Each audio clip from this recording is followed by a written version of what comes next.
This show is brought to you in partnership with Ticketmaster, the home of UK comedy. From your favourite stand-up comedians to rising TikTok talent and local comedy clubs, you can find it all at ticketmaster.co.uk/comedy. Hello and welcome to Series 2 of The Comedy Store Live, the show where you experience the most sought-after and hilarious comedians straight from the greatest comedy club in the world, The Comedy Store London. Once again, we've handpicked 3 incredible comedians for you. Coming up, we have Bethany Black and Adam Rowe. But up first, we have the wonderful FAIZAN SHAH! Hello, motherfuckers.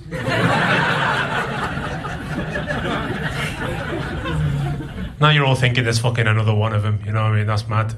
But I'm not like them. I'm from the north of England. I'm from Manchester. So I was walking around your city. It's a nice city, you know. Just walking around, I saw like Westminster Hall.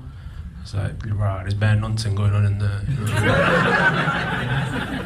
I saw Big Ben, that was very underwhelming. It's just a fucking clock, man. I got to watch on my fucking... People chatting shit about Big Ben.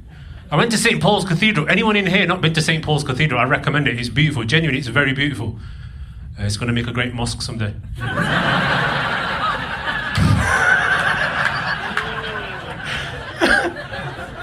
See, that's funny because it's true, innit? And look, man, some of you took it for what it was. That was a joke. That was just a joke, right? Some of you are going to paint roundabouts later. And if you want to paint roundabouts, that's all good. You do whatever you got to do. That's your political expression. I'm not getting involved, but I'm telling you right now, she's still not going to let you see the kids. Also, at any point throughout this evening, whilst I'm on stage, you don't get any of my jokes. This isn't my first language, so that's on you. It genuinely is my first language. My family moved to the UK when I was 8 years old. I only spoke Punjabi, right? But I had to learn English. English is a weird language to learn because there's a lot of like traps in it. Some shit doesn't make any sense. Like a red onion isn't red. It's purple, right? Tit for tat is not an equal exchange.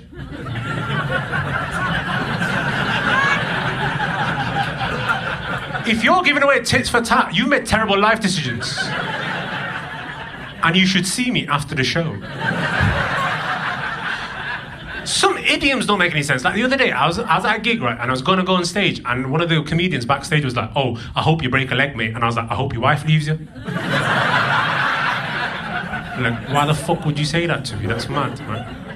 But, like, my family did move to the UK, and I do want to dispel some misconceptions about like immigrants. I know like people were talking about it today, but like, I want to dispel some like misconceptions. Like, we didn't move to the UK because of some war, famine, or strife. We were doing okay. We had a fridge and everything. Right? Genuinely, we used to have a middle class life. We used to live in a city called Lahore in Pakistan. Get it out of your system. It's got the word whore in it. It is what it is. But like, we used to have a middle class life. Being middle class in a developing country is fucking cool as shit, right? We had a 6-bedroom detached house. We had a staff of 4 people. They'd run around, do stuff for us. We had a chauffeur at our beck and call, take us anywhere we wanted to go at any time of the day. We had all of that, and we moved to Burnley. Who the fuck makes life decisions in my family? That's what I want to know, right? Mate, I genuinely feel like my life is the opposite of the Fresh Prince. Like, I was in the lap of luxury, right? 6-bedroom detached house, staff of 4, a chauffeur, lap of luxury. I was like West Lahore born and raised. With my chauffeur is where I spent most of my days. Every day chilling, maxing, relaxing all cool, just bowling some leg spin outside of the school. When a couple of guys were up to no good, started making trouble in my country. And then there was a military coup, and my mum got scared and said, "Fuck this, move to Burnley." Someone back there, really big fan of military coups apparently, he was like, "Sounds mint, have another one," you know what I mean? And the country's weird, I appreciate that. You know, I was joking about like roundabouts and shit like that, and like people just coming up to you like feeling like they can just say shit. And country is weird, and it's because like my theory is we've been run by a bunch of fucking knobheads over the last 25 years, right? Like in my lifetime, we had Tony Blair who took us to war in Iraq because God told him to. Then we had Gordon Brown with all the empathy of a GP receptionist. Then we had David Cameron, who, let's be honest, defo, fucked a pig. Then we had Theresa May, who had all the charisma of a Victorian plague victim. Then we had Boris Johnson. Boris Johnson looks like the result of a virgin birth, but no woman was involved. Basically, what I'm trying to say is dad jizzed in a sock, and 9 months later he popped out like... I think you find that was spot on. And then we had Liz Truss, 45 days in power, she killed the Queen and the economy and bounced. You might think you know what a gangster looks like. That shit is fucking gangster, okay? Right? And when she killed the Queen, I was really upset. Because like, I'm a bit ashamed to say this, considering my heritage and everything. I'm a big fan of the Rowe family. I really like the Rowe family. Because in my opinion, they're basically like an Asian family. Now listen, I've done the research. I've thought about this. I need you to stick with me on this one. Think about it for a second. They had a strong matriarch. Check.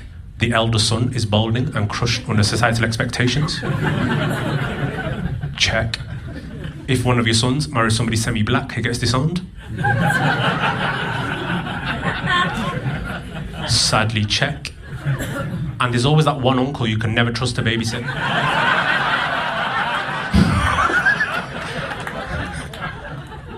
That man on national television got called a sweaty nonce and he was like, I don't sweat.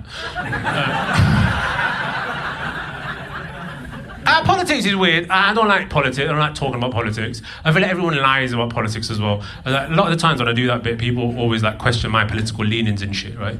And I'll be honest with you, right? Some days I wake up, I feel right wing. Some days I wake up, I feel left wing. I think I might be politically non-binary. And I feel like everyone is. Like, let me do a poll in this room with you guys right here, right now. If you're a fan of the National Health Service, make some noise. Yes. Yeah, man. Left wing, majority opinion in this room, we love the NHS. Now, if you want to pay for it, make some noise. Yeah, the majority went away really fucking quickly, didn't it, right? And I see a bunch of unemployed 20-year-olds going, woo, yeah, we'll pay for it. Well, yeah, fuck, right? Like, I got in an argument with my brother about it. I was like, why does my tax have to pay for an old lady's hip replacement? And he's like, because she's our mum, you fucking knobhead. She is my mum, it still doesn't feel right, you know what I mean? And like, politics has affected my life. Like, Brexit referendum, right, about like 10 years ago, whenever that happened. And like, my best mate is Italian, right? And he was really upset when that happened, because he came up to me and was like, it feels like the entire country is telling me to fuck off. And I was like, gee, I wonder what that's like. But he stuck it out, right? He's still here. And like, I've known this guy since I was like fucking 8 years old, right? So his family moved there around the same time that mine did. And we've been mates since. And he got married last year. And I'm an uncultured man, so like, I didn't know what the fuck that means, right? But he was getting married in Italy. And I'd never been to Italy before. I'd never been to church before. But I was like, bro, this is like my best mate. So I'm going to step out of my comfort zone. I'll be there, right? I showed up into that little town in the south of Italy called Matera. I saw the church, beautiful church, right? I walked in, I took my shoes off.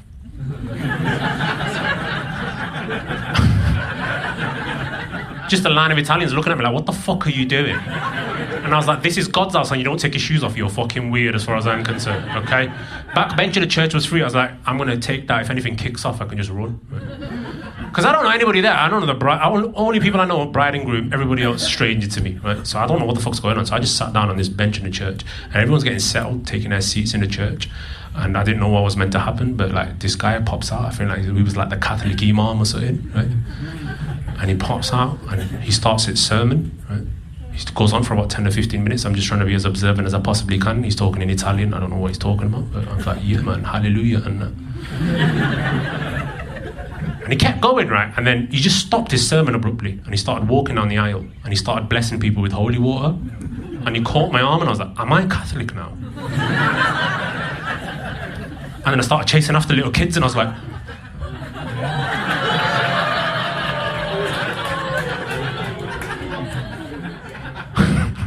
am I Catholic now?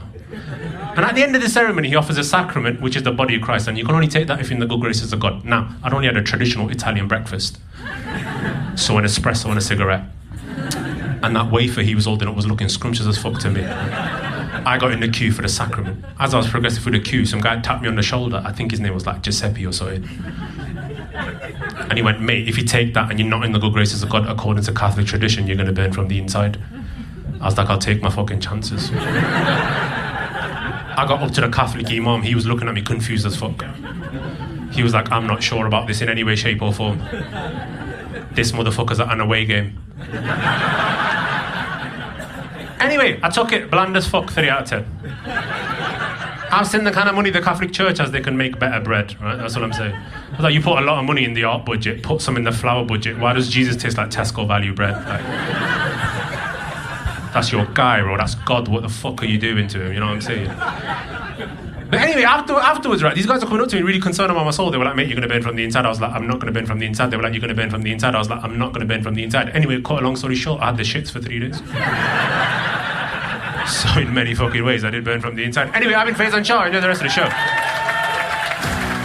FAIZAN Shah, everybody. Up next, we have the fantastic Bethany Black. How are you doing? It's nice to be here. That's clearly a fucking lie, isn't it? It's one of those lies comedians tell. We come on and go, it's nice to be here. We rarely mean it either. No, the more we say that, the more we feel like we're about to fucking die. That's it. We go, oh, you're a lovely audience. Fuck, I hate you. And I only tell you this right at the beginning because I respect you all too much to lie. Yeah, because you seem like a lovely audience. And it's a pleasure to be here. It's been quite nice though at home. It's just been me and my girlfriend, obviously.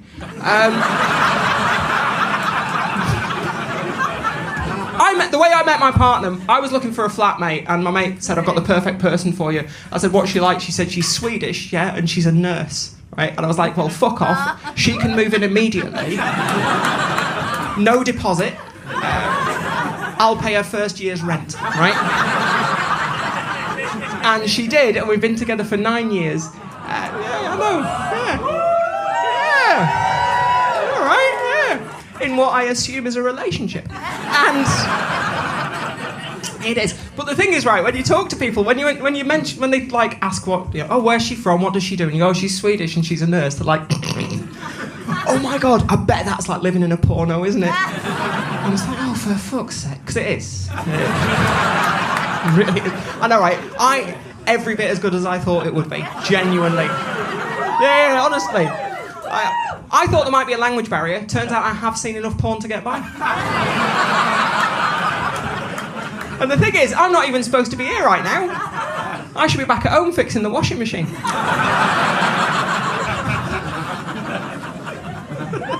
She hates it when I call it that. But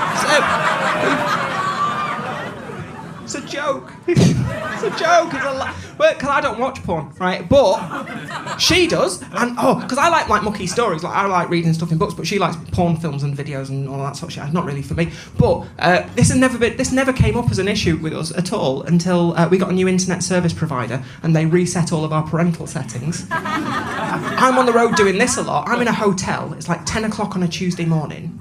I get a text message off her because she's just got back off a night shift. And the text message just said, they've stolen all the naked ladies out the internet. I need you to talk to Sky. I need the naked ladies back in the internet. It's like, fuck, right, okay. So I did it on Twitter, which was fucking stupid. I went, hello, Sky. Hello, @Sky. You have stolen all of the porn. I'm going to need that back.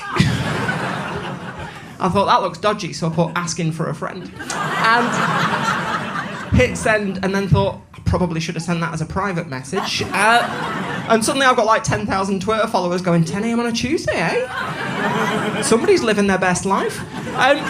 But we got back and we were having like a chat about this. We were having a chat about it. She's like, how did you not notice? And I said, well, I don't really watch that. She's like, really? Yeah. She said, oh, because I was thinking of maybe suggesting that we should, watch some together. Well, yeah, all right then. Right? Because we all know that that's what you're supposed to say. Right? Everyone tells you. Like, no one even has to tell you that. You kind of know on a deep level, like unconsciously. If your partner says, should we watch porn? You're supposed to go, oh, yes, please. Yeah, that'll make our... I'm not really into it, but that'll make our relationship fucking perfect, right? I'm here right now to tell you if your partner does do that, tell them to fuck off. For one very simple reason, which is that you cannot watch what you would watch on your own. Yeah, you have to tone it down an awfully long way because there is a very real risk that one of you will go, what the fuck is that? And what the fuck is wrong with you? This is not the cream pie I expected. She's gonna get conjunctivitis.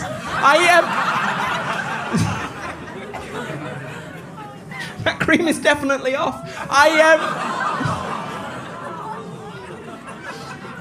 Oh, you were up for the filthy stuff earlier, and now I know it's too fucking fun. This is the whole thing, because in order to do it, she was like, well, what should we watch? And there was a whole bunch of stuff in there that was just terrifying terms. I was like, the fuck? Because I'd heard of fisting, right? And Yeah, the first time somebody mentioned that, I was like, well, fuck off, because that sounds like you take a run-up, doesn't it? Do you know what I mean? Or like, at the very least, shift your weight and drop your shoulder, you know. Fuck off! Like, that's a punch in the fanny, right? Or arsehole, I don't know which way you... Like, I'm not judging anyone, is what I'm saying, right? But that sounded fucking terrifying. And I found out it's not like that at all. It's a lot more like trying to get the last Pringle out of a tube.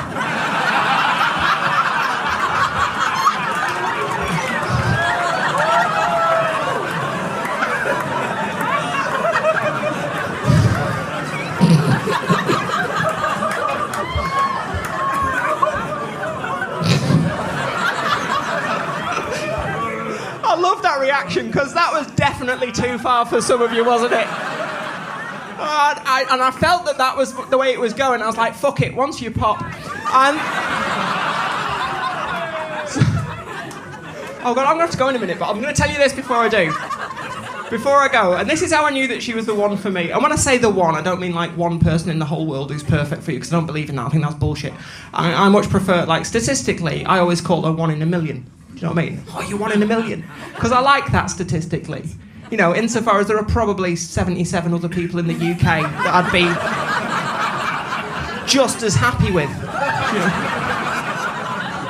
But very few relationships survive you laughing into your partner's vagina. That's just a thing that I've learned over the last 40-odd years, right? And ours did. And there's no delicate way to put this. Because obviously, I'm trying to think. There's no good euphemism for like going down on a like muff diving doesn't even come fucking close, does it? That's like not descriptive. It's a lot more like. Have you ever seen a Jack Russell trying to get a tennis ball out from under a couch?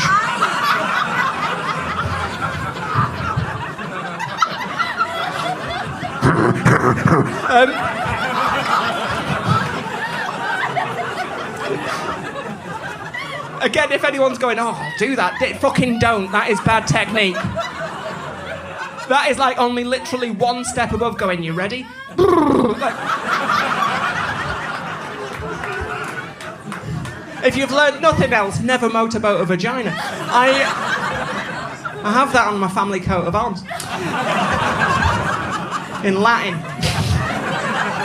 Nil motorbotum vagina. Anyway, right, so... little shield with a Jack Russell and a cat and a... Anyway,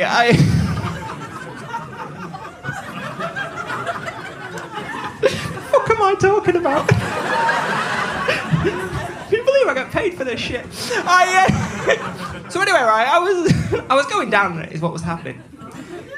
And normally that's quite a solemn occasion. You know, it's festive, but you still have to sort of like keep your head in the game. You need to remember what it is that you're doing. Oh, okay, I'm down. I'm busy. I'm concentrating. I know. I'm reading the signs. I'm getting fit. It's a lot like, you know, playing a musical instrument, like mouth organ, I suppose. Maybe not. And this was the thing that made me laugh, right? Because I looked up and saw that one of our cats had come and sat on the edge of the bed. And there she is looking at me in this moment, and she just had that look of disappointment on her face. And all I could think was that face looked like she was going, for fuck's sake, that must be clean by now.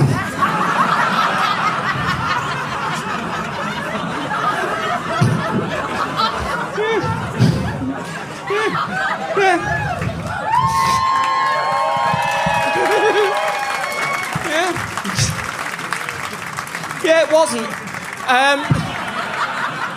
Wasn't. Listen, you have been absolutely fantastic having Bethany Black. I'll see you again. Take care. Bethany Black, everyone. We'll be back with your final act straight after this. This show is brought to you in partnership with Ticketmaster, the home of UK comedy. From your favourite stand-up comedians to rising TikTok talent and local comedy clubs, you can find it all at ticketmaster.co.uk/comedy. Welcome back, and now for this week's final act, welcome to the stage, Adam Rowe!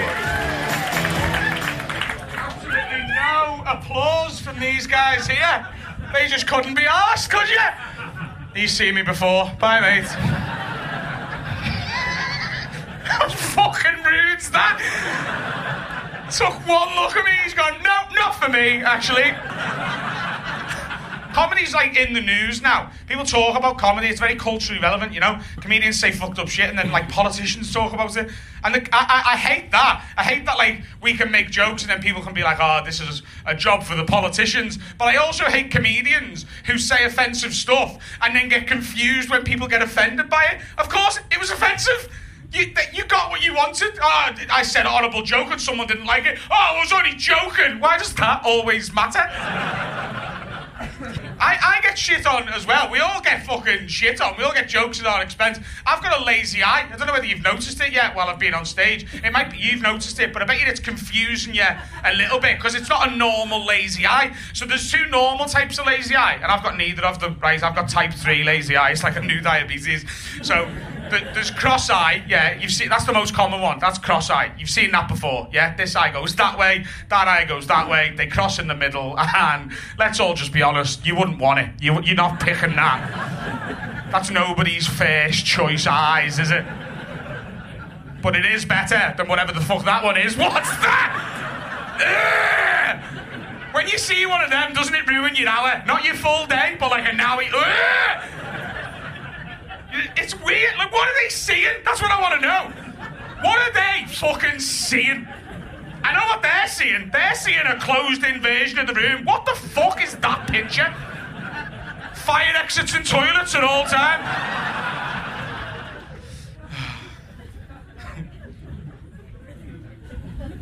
I've got neither of those eyes. I've got type 3, remember. I was born with a lazy eye lid. My left eye lid hangs lower than the right one. And when I was a kid, people used to call me names, you know. And eventually, my mum sat me down to have like the bullying chat. She goes, Adam! She drank. She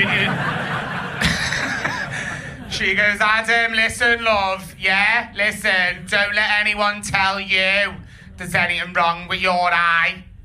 I was like, Mum, I've seen it. It's fucked. Why are you lying? Like, this is what happens when you smoke during pregnancy. Like, it's fine. I forgive you, but it's done, innit? Like, I see it every morning when I'm brushing my teeth. My eyes are not the same. And she goes, no, it is different. I'll give you that. It is different. But that doesn't mean it's bad. It just means it's special. You've got a special little eye, and I love your lazy eye, and I wouldn't change it for the fucking world. And that would have been a lot easier to believe if she hadn't made me have 4 operations to try and fix it, you know? The worst bit about it, it stays open when I go to sleep. Yeah. Open as well. Not like a little bit, like it is now. And I'm asleep and my right eye is shut. I'm just fucking... It's like that. There might as well be a fucking Ring doorbell in there. It's just on, you know what I mean? First time my best mate saw it, he called an ambulance. I've got sleep apnea as well, right? So I was on my back, I wasn't breathing and my eyes open. He's like, he's fucking dead. He cot death at 21. He got married this year, my best mate. And I was best man at the wedding, so I had to do a speech, which comes with quite a lot of pressure. You need a stand-up comedian doing a best man speech. You know, everyone already expects a best man speech to be the funny one. If you fucking a comedian, it's like, it's going to be fucking brilliant. It's going to be absolutely hilarious. It's fucking hard, you know what I mean? Like, I've known them their entire relationship. They've been together 15 years. He's been engaged to her for 2. They were together 13 years before he even proposed. That means I know everyone at this wedding. I know all of her family and friends and all of his. There's no one I've never met. I've hung out with all of them multiple times at multiple big occasions. It's like I've got no stories for them. They've seen every bit of stand-up I've ever done. They know all of my stories about him and her. The only other option you'd have as a best man is to like humiliate the groom, and I can't do that because I'm the embarrassing one out of our friendship. Do you know what I mean? I can't be like, do you remember when you pissed yourself in Pop World? That was me. Do you know what I mean? Like... So I was sat there on the morning of the wedding with a fucking blank piece of paper and a pen, being like, I need a speech in 2 hours' time. And I remembered I had one story that no one at this wedding knew. And it's not really wedding appropriate, but it's all I had, so don't judge me, okay? My best mate's called Carl. First time he ever got together, first time him and his wife ever got together sexually when we first met. First time anything sexual ever happened with them. I was in the bed with them.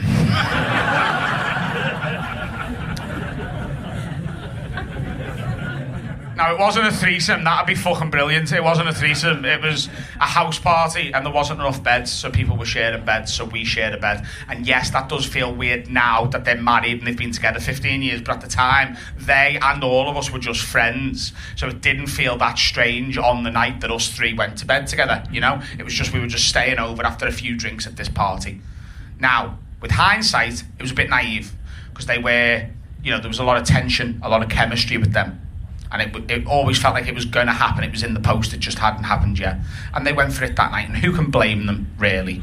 After months of build-up and sexual tension and chemistry, who can blame them? They've had a few drinks, they're at a house party, you know? They're now fucking 2 inches from each other's face.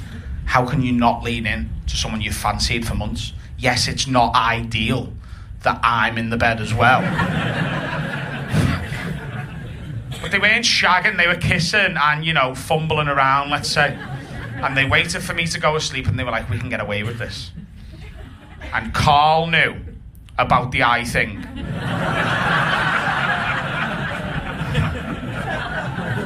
She didn't have a fucking clue about the eye thing until me and her made eye contact.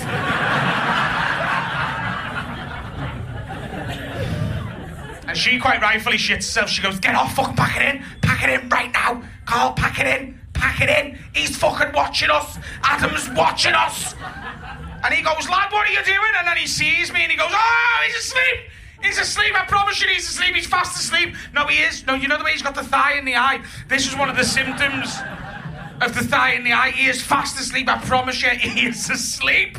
The first time I saw it, I thought he was fucking dead. I rang an ambulance, but he is asleep. Wave your hand in front of him. He will not react. Look, the lights are on, but no one's home. And to be fair to her, she believed him, and she carried on. And who's to say they'd even be married if they didn't, you know? They're the best couple I've ever known, and they're now married. And I think you can argue it's because of that night, you know? Maybe I'm a romantic. I just believe in the butterfly effect. If they'd have just put it off that night, maybe one of them would have met someone else before they had another opportunity to do something together, you know what I mean? They could have been in Tesco and had one of those meet cutes you see in a rom-com, bumped into someone at the grocery aisle and been like, oh my God, I fancy you, let's get married to you instead. But they didn't. They got together that night, and that sets off a chain of events that now means they're married. And I think that's a really beautiful romantic story. And what they found out during my speech is I was watching them all fucking night. He has got no technique whatsoever. He couldn't finger a bowling ball. It was bad. It was really bad. Ladies and gentlemen, that's all I've got time for. Thank you, Massey. And that's all from the Comedy Store this week. Thank you to all the acts in this week's episode. We've had FAIZAN SHAH, Bethany Black and Adam Rowe. We'll be back next week with 3 more brilliant comedians for you. If you'd like to join us at the iconic Comedy Store in London's West End or at one of our on-the-road shows throughout the UK and Europe, head to ticketmaster.co.uk and search the Comedy Store. Thanks for joining us. Remember to subscribe, comment, tell your friends, and we'll see you next week.